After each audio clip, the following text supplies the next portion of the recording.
ఇప్పుడు breaking news చూస్తున్నాము.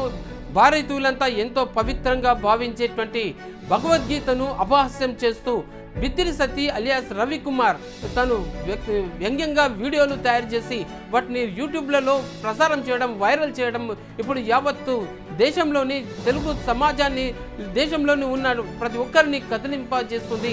వారందరినీ ఆశ్చర్యానికి గురి చేసినటువంటి మాటలు. అయితే భారతీయ న్యాయస్థానంలో సైతము భగవద్గీత మీద ప్రమాణం చేసి మనం విన్నది చూసిందంతా నిజమే చెప్తామని చెప్పేసి ఎంతో పవిత్ర గ్రంథంగా మనం భావించేటువంటి భగవద్గీతను ఇప్పుడు అపహాస్యం చేస్తూ బిత్తిరి సతీ చేసినటువంటి వీడియోలు, ఆ మాటలు ఇప్పుడు అందరినీ కలవరింపజేస్తున్నాయి. అయితే ఇది యావత్తు దేశంలోని హిందూ సమాజం మొత్తము చాలా బాధపడే రకంగా తయారు చేసినటువంటి వీడియోలు. అయితే ఈ విషయం మీద మన స్థానికంగా ఉన్నటువంటి నాయకులు కానీ అటు యావత్తు జనమంతా కూడాను చాలా ఆందోళనకు ఒక రకంగా గురవుతున్నటువంటి విషయం. ఉదయం లేచింది మొదలు సాయంత్రం వరకు కూడాను మనకు ఆరాధ్య దైవంగా భావించేసి ఎంతో పవిత్ర గ్రంథంగా భావించేటువంటి మన భగవద్గీతను మనం ఇప్పుడు బాధలో ఉన్నా కూడాను భగవద్గీతలోని శ్లోకాలను పఠింపజేసి మనస్సుని, ఉల్లాసాన్ని ప్రశాంతంగా పరుచుకునేటువంటి అలాంటి దాన్ని వ్యంగ్యంగా అపహాస్యం చేస్తూ వీడియోలను తయారు చేసి ఆ వీడియోలను వైరల్ చేయడం వెనుకాల అసలు ఏమి ఉన్నది, ఆ మర్మం ఏంటిది అనేది ఇప్పుడు యావత్తు లోకానికంతా తెలియాల్సి ఉంది.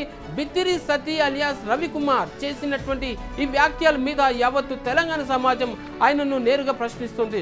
సో ఇదే విషయం మీద మనతో పాటు రాజు ఉన్నారు. రాజు, అసలు దీనికి సంబంధించినటువంటి వివరాలు ఏంటి? రాజు, మీ దగ్గర ఏం సమాచారం ఉంది దీనికి సంబంధించి?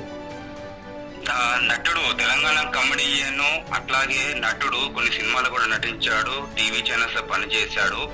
ఆ తర్వాత సొంతంగా ఒక సోషల్ మీడియా నడిపిస్తున్నటువంటి బిత్తిరి సతీ, అతని అసలు పేరు వచ్చేసి రవి ముదిరాజ్.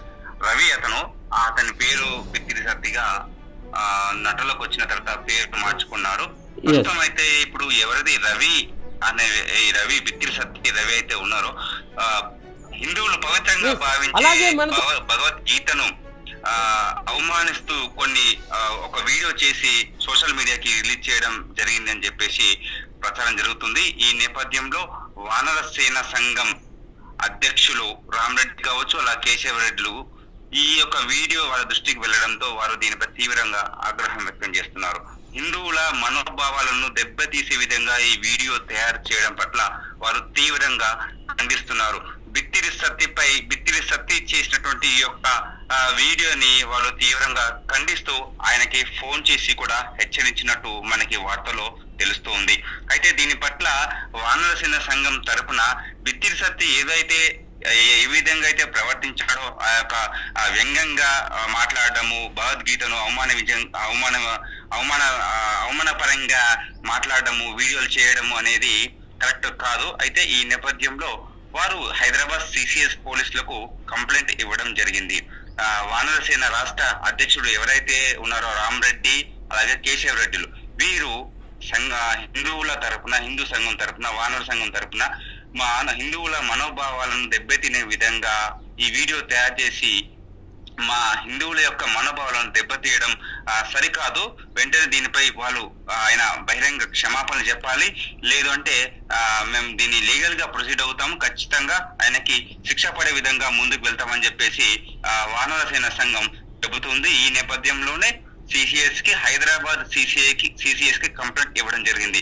ఏదైతే వీడియో బిత్తిరి సతీ వ్యంగ్యంగా చేస్తూ భగవద్గీతను అవమానపరుస్తూ వ్యంగ్యంగా చేసినటువంటి వీడియో వైరల్ అవుతుందో ఆ వీడియో ఫుటేజ్ తీసుకొని అట్లాగే వీరు బిత్తిరి సతీకి ఫోన్ చేసి కూడా మాట్లాడడం జరిగింది. అది కూడా వార్తల్లో వైరల్ అవుతుంది, సోషల్ మీడియాలో కూడా వైరల్ అవుతుంది. ఆ యొక్క ఆడియో కూడా ఆడియోలో బిత్తిరి సతీ కూడా వానరసేన సంఘానికి మీరు కంప్లైంట్ ఇస్తే ఇచ్చుకోండి అనే మాట కూడా బాగా వైరల్ అవుతుంది. దీని పట్ల వారు తీవ్రంగా దీన్ని గట్టిగా తీసుకోవడం జరిగింది. సిసిఎస్ కి కంప్లైంట్ ఇవ్వడం జరిగింది. ఎట్టి పరిస్థితుల్లో ఖచ్చితంగా దీనిపై వారు ఖచ్చితంగా పోరాడతామని చెప్పేసి శిక్ష పడే విధంగా ముందుకు వెళ్తాము, ఇంకెవరు ఇటువంటి వీడియో చేయకుండా కఠినంగా వివరించే విధంగా ముందుకు వెళ్లాలని చెప్పి సిసిఎస్ కు కంప్లైంట్ ఇవ్వడం జరిగింది.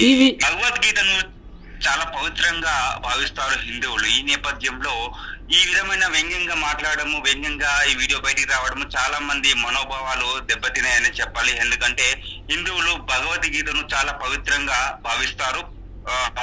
కోర్టులలో కూడా సుప్రీం కోర్టులు కావచ్చు, స్థానిక కోర్టు నుంచి సుప్రీం కోర్టు వరకు కూడా ఈ యొక్క భగవద్గీతను, ఈ యొక్క గ్రంథాన్ని, పవిత్రమైన గ్రంథాన్ని అక్కడ చాలా గౌరవిస్తారు. అయితే అటువంటి గ్రంథాన్ని ఈ విధంగా కించపరచడం అనేది కరెక్ట్ కాదు. ఖచ్చితంగా దీనిపై బహిరంగ క్షమాపణలు చెప్పాలి. అట్లాగే వారికి శిక్ష కూడా పడాలి అని చెప్పేసి హిందూ వర్గాలు కూడా అంటున్నారు.